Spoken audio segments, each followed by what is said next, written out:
Good evening to all of you. Myself Divya. और जैसा कि हमने पिछली क्लास में किया था सेल डिवीजन, आज उसी को हम आगे प्रोसीड करेंगे। तो फ्रेंड्स, पिछली क्लास में हमने देखा था कि किसी भी सेल की जो सेल साइकिल होती है उसमें मेनली दो फेज होते हैं। First one is interphase and second one is division phase, जिसको हम बोलते हैं एम फेज। तो हमने पिछली क्लास में देख लिया था, इंटरफेज के बारे में देख लिया था, एम फेज की इनिशियलाइजेशन देख लिया था। तो आज उससे आगे प्रोसीड हम करने वाले हैं। तो लास्ट वीडियो में हमने क्या देखा था कि देखो, मैंने पहले ऑलरेडी ये शो कर रखा है कि भाई इसमें किसी भी सेल की साइकिल होती है जो उसमें दो फेज होते हैं। फर्स्ट वन इज जिसमें वो ग्रोथ करता है वो होता है इंटरफेज। जो ये बाहर हमें सर्कल दिख रहा है ये वाला, ये हमारा यानी कि G1 S और G2 जिसमें ये तीन फेज इंक्लूड है वो हमारा इंटरफेज होता है। और जो मैंने शैडो से शो कर रखा है वो हमारा एम फेज होता है। तो हम देख रहे थे, हम इंटरफेज देख चुके थे और एम फेज के बारे में हम आगे बात करने वाले थे। हमने बताया था कि एम फेज मेनली इसमें होता है कि पहले तो एक तो न्यूक्लियर की डिवीजन होती है और सेकेंड होती है साइटोप्लाज्म की डिवीजन। न्यूक्लियर की डिवीजन को हम कैरियोकाइनेसिस बोलते हैं और साइटोप्लाज्म की डिवीजन को साइटोकाइनेसिस बोलते हैं। ठीक है, इतना हम देख चुके थे। और हमने देखा था कि जो न्यूक्लियस की जो डिवीजन होती है वो दो वे से होती है। दो वे मीन्स एक होती है वो माइटोसिस से, एक होती है वो मियोसिस से। मैंने आपको बताया था कि हमारा मोस्टली जितने भी सेल होते हैं मोस्टली उनमें माइटोसिस होती है। माइटोसिस को हम इक्वेशनल डिवीजन भी बोलते हैं।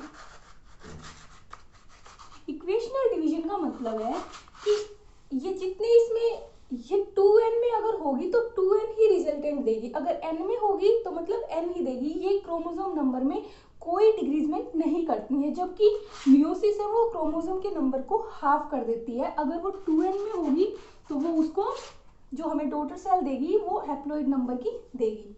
ठीक है, तो हमने एक रिवीजन किया है जो हमने देखा था लास्ट क्लास में। तो आज हम माइटोसिस, मैंने आपको बोला था कि जो नेक्स्ट वीडियो बनेगी वो हमारी माइटोसिस के ऊपर बेस होगी। तो आज हम माइटोसिस करेंगे। जो फ्रेमवर्क था वो मैंने आपको बताया।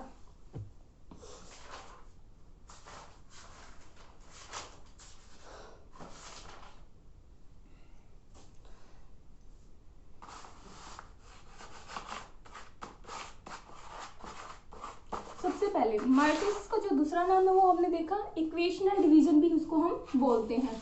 इक्वेशनल क्यों बोलते हैं? इक्वेशनल का मतलब यहाँ है कि भाई वो इक्वल करेगी नंबर को, ना उसको कम करेगी और ना ज्यादा इक्वलाइजेशन होता है, इसलिए इसको हम इक्वेशनल डिवीजन बोलते हैं। और प्लस मोस्टली सेल जितने भी हमारे बॉडी के अंदर जितने सेल होते हैं ये उनके अंदर माइटोसिस होती है, that is the somatic cell के अंदर, इसलिए इसको सोमेटिक डिवीजन भी बोलते हैं।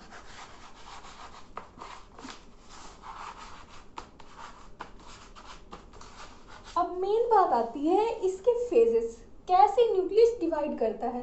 तो उसमें देखो फेज होते हैं आगे, prophase, metaphase, anaphase, telophase.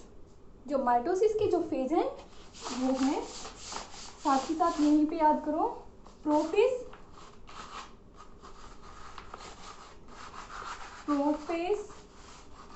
Metaphase, anaphase, telophase. बात के लिए तो कुछ छोड़ना ही नहीं है, यहीं पे करो साथ के साथ, प्रोफेज, मेटाफेज, एनाफेज और टेलोफेज। अब देखो होता क्या है, अभी ये सब आपके काम का नहीं है कि किसने डिस्कवर किया माइटोसिस, प्लांट में किसने और एनिमल में किसने। जो मेन है सिर्फ उस पर फोकस करेंगे। ठीक है, हमने देखा कि इसमें चार ही इसके फेज होते हैं माइटोसिस के।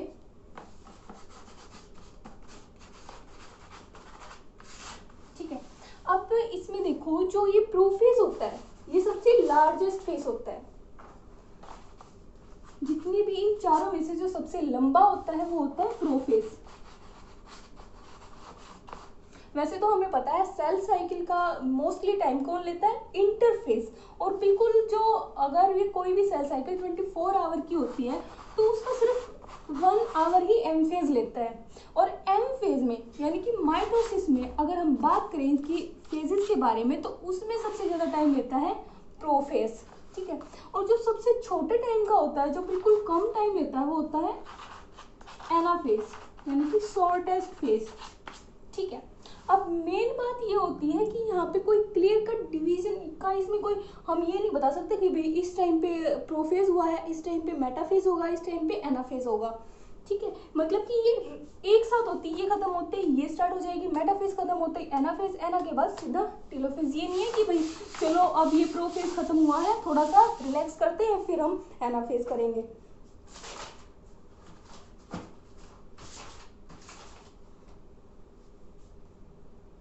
फॉर एग्जाम्पल देखो, जब एरोप्लेन होता है, एरोप्लेन जब मीन्स फ्लाइट में देखो क्या होता है कि जब एरोप्लेन टैक्सी मोड में होता है, मीन्स जब वो बाय रोड चल रहा होता है, इसकी ये मैं स्टेज बता रही हूँ, एरोप्लेन जब चलता है बाय टैक्सी रोड, फिर वो थोड़ा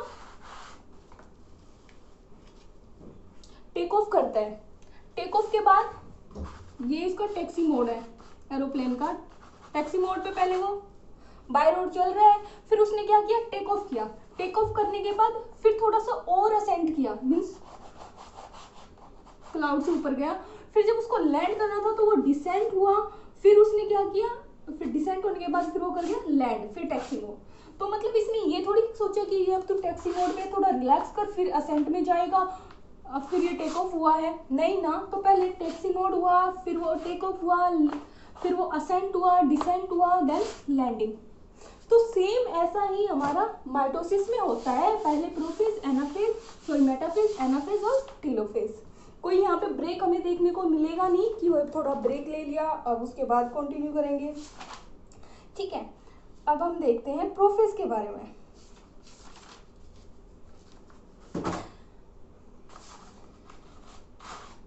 प्रोफेज है जो कि लार्जेस्ट फेज होता है माइटोसिस में, सबसे बड़ा होता है और सबसे छोटा होता है एनाफेज। तो प्रोफेज के भी 3 फेज होते हैं फर्दर, एक होता है अर्ली, एक होता है मिडल, फिर होता है लेट। जैसा कि हमने पहले देखा था, हमने क्या देख चुके थे हम कि जो इंटरफेज होता है, इंटरफेज का जो एस वाला होता है, एस फेज होता है, उसमें क्या होता है, हमारा डीएनए डुप्लीकेट कर चुका होता है, मीन्स वो जब हम G2 में आए, जब हमारा न्यूक्लियस के अंदर जो हमारा डीएनए मटेरियल था वो कैसे था, वो क्रोमेटिन रेटिकुलम की फॉर्म में था, मीन्स वो एक जाल की फॉर्म में था, वो ऐसे था, खुला पड़ा एक जाल बहुत बिखरा हुआ। हाँ, तो अब क्या होगा, प्रोफेज और अर्ली फेज माइटोसिस, इसमें क्या होता है देखो मिडल लेट में कि क्रोमेटिन थ्रेड के पास जब जैसे ही वो देखो, यहाँ देखो ये हमारी सेल साइकिल थी, ये हमारा एम फेज था, ये G2 था, ये G1 था। इसको हमेशा एक अपनी नोटबुक के ऊपर एक बार इसको बना लो, ठीक है, क्योंकि ये बनी रहेगी तो आपको बार बार हमें बनाने की जरूरत पड़ेगी नहीं। तो जैसे ही G2 से हमारा सबसे पहले ये तो हमारा एम फेज है, एम फेज में सबसे पहला फेज कौन सा था, प्रोफेज। तो G2 से जब प्रोफेज में आएगा, यानी कि जब यहाँ हमारा सेल आएगा, वो सेल जिसका डीएनए ऐसे है क्रोमेटिन रेटिकुलम की फॉर्म में। देखो रेटिकुलम का मतलब होता है कोई भी नेट लाइक स्ट्रक्चर, उसको हम रेटिकुलम बोल देते हैं। और क्रोमेटिन का मतलब है क्रोमेटिन का मतलब होता है कि लंबे लंबे थ्रेड, डीएनए के जो लंबे पतले थ्रेड हैं वो एक दूसरे के साथ ऐसे टेंगल करते हैं और नेट की फॉर्मेशन यहाँ कर देते हैं। तो प्रोफेज में जब वो हमारा सेल है जो प्रोफेज में आएगा, तो उसको ना इसको यहाँ पे ऐसा बोला जाएगा, इसको ये इन्फॉर्म मिलेगी कि भाई जो तू ये नेट बना के बैठा हुआ है इसको ओपन कर, क्योंकि तेरा डिवीजन का टाइम यहाँ पे आ गया है। तो ये क्या करेगा, अर्ली प्रोफेज में ये क्या करेगा, अब ये यहाँ से निकल के, अब ये देखो ऐसा ऐसा हो गया, क्योंकि ये ऐसा था तो यहाँ पे ये ऐसा हो गया, ठीक है। अब देखो वो खुल गया है, डीएनए वहां से ओपन हो गया, तो वो तो बहुत लंबा था, बहुत लंबा था। तो इसको फिर फर्दर ऐसा बोलेंगे कि खुद को तो कंडेंस कर। अब यहाँ पे ये होगी कंडेंसेशन, इसकी कंडेंसेशन का मतलब होता है सिकुड़ जाना, लंबा है तो वो छोटा हो जाएगा। अब इतना लंबा था, यहाँ पे इनको ये कंडेंस कराया जाएगा, ठीक है। यहाँ पे होगी इनकी कंडेंसेशन। अब इनको बोला कि और कोयलिंग करो और कंडेंस हो। देखो मैंने आपको लास्ट क्लास में बताया था कि सिंपली ऐसे था डीएनए, जब वो एस फेज में गया तो उसने अपनी कॉपी रेडी करी। एक डीएनए था ये। डीएनए जब कंडेंस होता है तो वो क्रोमोसोम बनता है। क्रोमोसोम कुछ भी नहीं होता, बस सिंपली डीएनए जब प्रोटीन के साथ मिलकर खुद को कंडेंस कर लेता है उसी को हम क्रोमोसोम बोलते हैं, ठीक है। और क्रोमोसोम के ये सेंटर में एक यूनिट होता है, इसका एक पार्ट होता है जिसको सेंट्रोमियर बोलते हैं, जिसके थ्रू इसकी अपर और लोअर आर्म जुड़ी होती है, ठीक है। अब क्या था कि ऐसा था हमारा डीएनए यानी कि क्रोमोसोम, कब? एस फेज से पहले। लेकिन एस फेज में आने के बाद जब उसने डुप्लीकेट किया, एक अपनी आर्म अपनी कॉपी रेडी कर ली, तो मतलब हम ऐसा कह सकते हैं कि ऐसा कर लिया उसने। और जब भी दो आर्म्स हो जाती है ना तो वो खुद को, लास्ट क्लास में मैंने बताया था कि वो अपने आप को ऐसे अरेंज कर लेती हैं, ठीक है। ऐसा हमने देखा। तो यहाँ पे जो हमारा डीएनए था, जो हमारा डुप्लीकेट कर चुका था, तो वो यहाँ पे क्या कर रहा है? खुल के कंडेंस कर रहा है। यहाँ पे ओपन हुआ, यहाँ पे हो रही है उसकी कंडेंसेशन, ठीक है। अब देखो मैंने क्या बताया था, यहाँ पे ऐसे था, वो ऐसे हो गया था। तो अब इसमें इतनी ज्यादा कंडेंसेशन होगी, इसमें होती है प्लैक्टोनोमिक कॉइलिंग। प्लैक्टोनोमिक कॉइलिंग का मतलब होता है कि जो ये इसकी दो आर्म है, इसको ऑर्डर मिला है कि भाई तेरे को कंडेंस करना है, इतना स्पेस नहीं है कि हम तेरे को इतना स्पेस दे, तू खुद को कंडेंस कर। तो इसकी देखो क्या होती है, ऐसे कॉइलिंग करता है, यानी कि इसकी एक आर्म है ये। प्लैक्टोनोमिक कॉइलिंग का मतलब होता है कि एक आर्म ऐसे कॉइलिंग करे, वो तो एक बार तो खुद के साथ कॉइलिंग कर रही है एक आर्म, अब ये दूसरी वाली जो आर्म है वो उसके साथ भी ऐसे कॉइलिंग करेगी कि पता ही नहीं चलेगा कि ये दो है या एक है, ठीक है। ये होती है प्लैक्टोनोमिक कॉइलिंग। यहाँ पे शो कर देती हूँ मैं, प्लैक्टोनोमिक, यानी कि अपने साथ तो कर ही रही है और जो उसकी कॉपी है उसके साथ भी ऐसे कॉइलिंग कर रही है, ठीक है। ऐसा होता है हमारा अर्ली प्रोफेज में, ठीक है। अर्ली प्रोफेज में क्या हो रहा है कि वो कंडेंसेशन स्टार्ट हो गया है।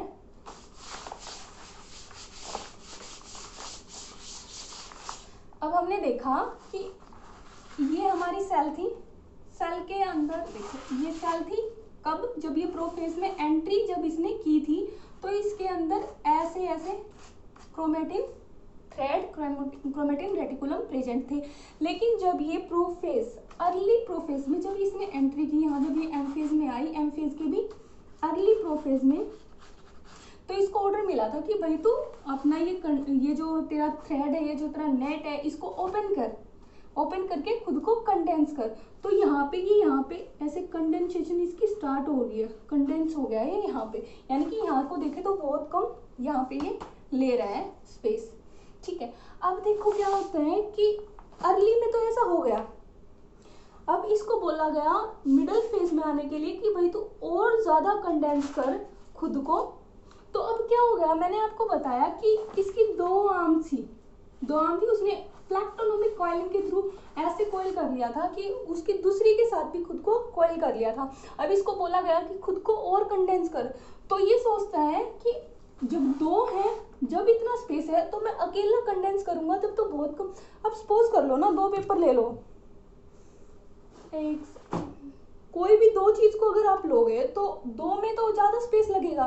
तो इसने ना अपनी जो दूसरी आर्म थी उसको अलग कर दिया कि तू खुद कंडेंस हो और मेरे को अपना कंडेंस करने दे। तो इसलिए ये खुद इसको अलग कर देता है अपनी दूसरी आर्म को। तो जो मिडल फेज में क्या होता है, अब हम इसमें क्या देख रहे थे, अर्ली में देख रहे थे कि वो कंडेंस होके ऐसा बन गया था ये, क्योंकि एस फेज में कैसा था, वो ऐसा था एस फेज के बाद, सॉरी, जब उसने डबल कर लिया था। लेकिन जब उसको बोला गया कि खुद को कंडेंस कर, अर्ली प्रोफेज में उसने खुद को कंडेंस किया था प्लैक्टोनोमिक कॉइलिंग के थ्रू, ताकि उसकी जो दूसरी आर्म थी वो भी उसमें इंक्लूड होगी और शो नहीं हो रहा था कि ये दो है या एक है। लेकिन जब मिडिल में आए तो उसको बोला गया कि फर्दर कंडेंसेशन होनी चाहिए। तो उसने सोचा कि जो तेरी दूसरी आर्म है उसको तू सेपरेट कर दे कि वो खुद को कंडेंस करे और तू। अब ये जो है, ये सिंगल जो थ्रेड दिख रहा है 2 आर्म का, तो उसको हम बोलते हैं मोनार्ड, मोनार्ड, ठीक है। और जब ये तू अपनी उसकी सेकंड आर्म को सेपरेट कर देता है, मीन्स ऐसा कर देता है, इसको बोलते हैं डायार्ड, ठीक है। तो मिडिल फेज में, प्रोफेज के मिडल वाले में, अर्ली में तो ये कंडेंस होके मोनार्ड की फॉर्म में था, लेकिन जब ये मिडल प्रोफेज में आया तो इसने एक्स शेप स्ट्रक्चर अपना फॉर्म कर लिया, यानी कि डायर्ड बना लिया, क्रोमोसोम की फॉर्म में ये आ गए। अब ये जितने भी हैं इसमें ये ऐसे शो होंगे सारे, ये डीएनए क्रोमेटिन जो रेटिकुलम था वो हमारा ऐसे शो हो जाएगा, ठीक है। अब बात करते हैं, ये हमारा न्यूक्लियस चल रहा है, ये सेल के अंदर है,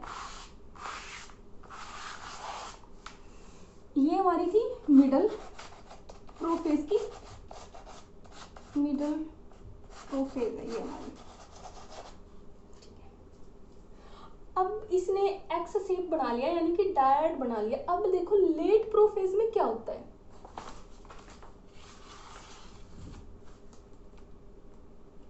ये ऐसे ऐसे बन गए थे, लेकिन अब जो इसका न्यूक्लियर, ये जो मेम्ब्रेन है, न्यूक्लियर मेम्ब्रेन, न्यूक्लियर एनवलप, ये खुद को डिसअपियर करना स्टार्ट कर देता है। यहाँ पे इसकी डिसअपियरेंस हो जाती है, खत्म होने लगती है इसकी मेम्ब्रेन। न्यूक्लियस की जो मेम्ब्रेन है वो लेट प्रोफेज में खत्म होना स्टार्ट हो जाती है, डिसअपियर होना स्टार्ट हो जाती है, बहुत कम हमें रेयर दिखेगी यहाँ पे, यानी कि खत्म होना स्टार्ट हो जाती है। हमने देखा था कि प्रोफेज के बाद हमारा जो नेक्स्ट फेज आता है वो होता है मेटाफेज। इसको नोट कर लीजिएगा कि अर्ली में क्या होता है, मिडल में क्या होता है और लेट में क्या होता है। अर्ली में मैंने बताया कि जो हमारा क्रोमेटिन रेटिकुलम होता है, क्रोमेटिन नेट के फॉर्म में जो हमारा डीएनए प्रेजेंट होता है, उसको हमारा इंफॉर्मेशन मिलती है कि भाई तो अब इसको ओपन, जो तूने ये ओपन कर, ये तूने जाल बना रखा है, इसको ओपन करके खुद को कंडेंस कर। तो उसने कंडेंसेशन करना स्टार्ट कर दिया था, और इसने ऐसे कंडेंसेशन किया कि उसको प्लैक्टोनोमिक कॉइलिंग के थ्रू, ताकि उसका एक अपनी आर्म हो जाए और जो उसने कॉपी रेडी करी है उसको भी खुद के साथ कॉइलिंग करा ले। और मिडल में क्या किया, जब उसको और ज़्यादा कंडेंसेशन करनी थी तो उसने जो अपनी कॉपी थी उसको अलग कर दिया, यानी कि पहले वो ऐसे दिख रहा था कि एक ही हो जैसे, तो उसको हमने नाम दिया था मोनार्ड। लेकिन जब वो मिडल में आया तो उसने अपनी कॉपी सेपरेट कर दी, तो वो डायर्ड की फॉर्म में आ गया था। और लेट में हमने देखा कि जो न्यूक्लियर एनवलप था वो डिसअपियर होना स्टार्ट हो गया था। अब नेक्स्ट हम बात करेंगे मेटाफेज के बारे में। उससे पहले एक बात देखिए, मेटाफेज से पहले, कि हमने क्या देखा, लास्ट वो जो हमारा लास्ट था, लास्ट फेज प्रोफेज की, उसमें हमने देखा वो खुद को डिसअपियर कर रहा है, न्यूक्लियर मेम्ब्रेन उसने डिसअपियर कर दिए। पर देखो मेटाफेज से पहले भी एक फेज आता है जो लेट प्रोफेज के बाद और मेटाफेज से पहले आता है, उसका नाम होता है प्रोमेटाफेज। प्रोमेटाफेज ये क्या होता है कि ये टाइम गैप होता है किसके बीच में, जैसे वो डिसअपियर होगी वहां पे न्यूक्लियर मेम्ब्रेन तो डिसअपियर हो गई थी, बहुत ही कम दिख रही थी। आप एक बात याद रखो, सेंट्रियोल एक सेल ऑर्गेनेल होता है, आप लोगों ने पढ़ा होगा स्टार्टिंग में ही। ये सेंट्रियोल जो होते हैं, ये जो डिवीजन होती है उसमें हेल्पफुल होते हैं। कहने का मतलब ये है कि एनिमल सेल के अंदर जो भी डिवीजन होगी वो सेंट्रियोल के बिना पॉसिबल नहीं होती, ठीक है। तो डिवीजन कराने के लिए सेंट्रियोल चाहिए होता है।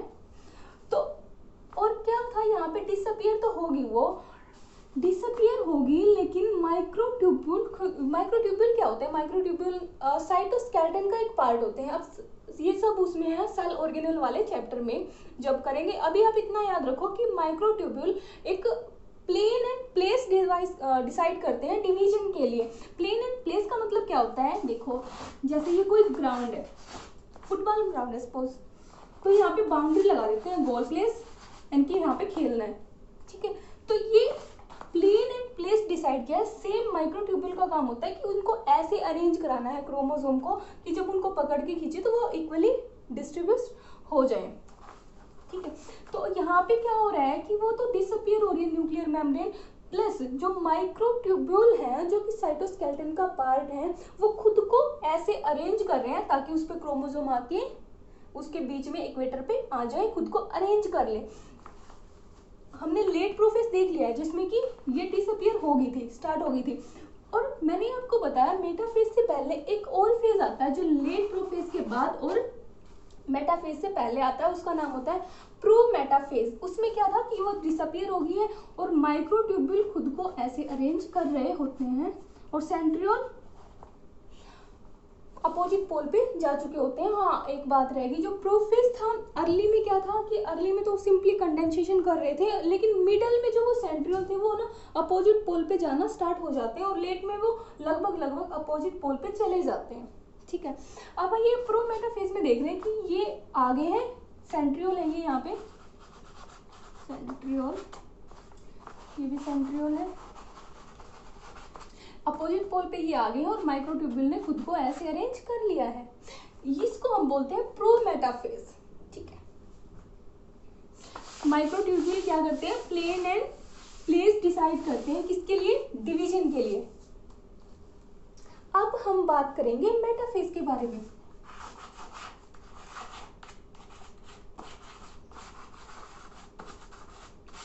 मेटाफेज के बारे में हमने देखा कि अब तक हमारा जो क्योंकि कुछ हो रहा है, ये माइक्रोट्यूब्यूल हो रहे हैं, वो तो हमारा न्यूक्लियर एनवेलप था वो तो डिसअपियर हो गया था। अब हम बात कर रहे हैं साइटोप्लाज्म की। अब एक बात क्लियर करती हूँ यहाँ से, इसको मेटाफेज को बाद में कंटिन्यू करते हैं, पहले एक बात क्लियर करनी बहुत इंपॉर्टेंट है। यहाँ पे बहुत सारे स्टूडेंट को बहुत ज़्यादा कन्फ्यूजन रहता है कि भाई साइटोप्लाज्म का ये प्रोटोप्लाज्म क्या है, साइटोप्लाज्म क्या है। तो आज पहले उस कन्फ्यूजन को हम दूर करेंगे। तो एक देखो, ये सेल है पूरा, ठीक है, सेल के अंदर पता है भाई न्यूक्लियस होता है जो कि मास्टर सेल ऑर्गेनेल होता है। क्यों मास्टर सेल ऑर्गेनेल होता है, क्योंकि सब कुछ ये कंट्रोल करता है, न्यूक्लियस कंट्रोल करता है, कब डिवाइड करना है, कब प्रोटीन बनाना है, व्हाटएवर जो भी कुछ होना है इसके अंदर सब कुछ डिसाइड करेगा न्यूक्लियस। अब मास्टर ऑर्गेनेल, बस इतना, सॉरी ऑर्गेनेल है, इतना याद रखो। ये हम एक सेल देख रहे हैं, सेल के अंदर है न्यूक्लियस। अब देखो, जितना भी लिक्विड होता है, जो भी तरल पदार्थ हमारा सेल के अंदर होता है, उसको हम बोलते हैं प्रोटोप्लाज्म।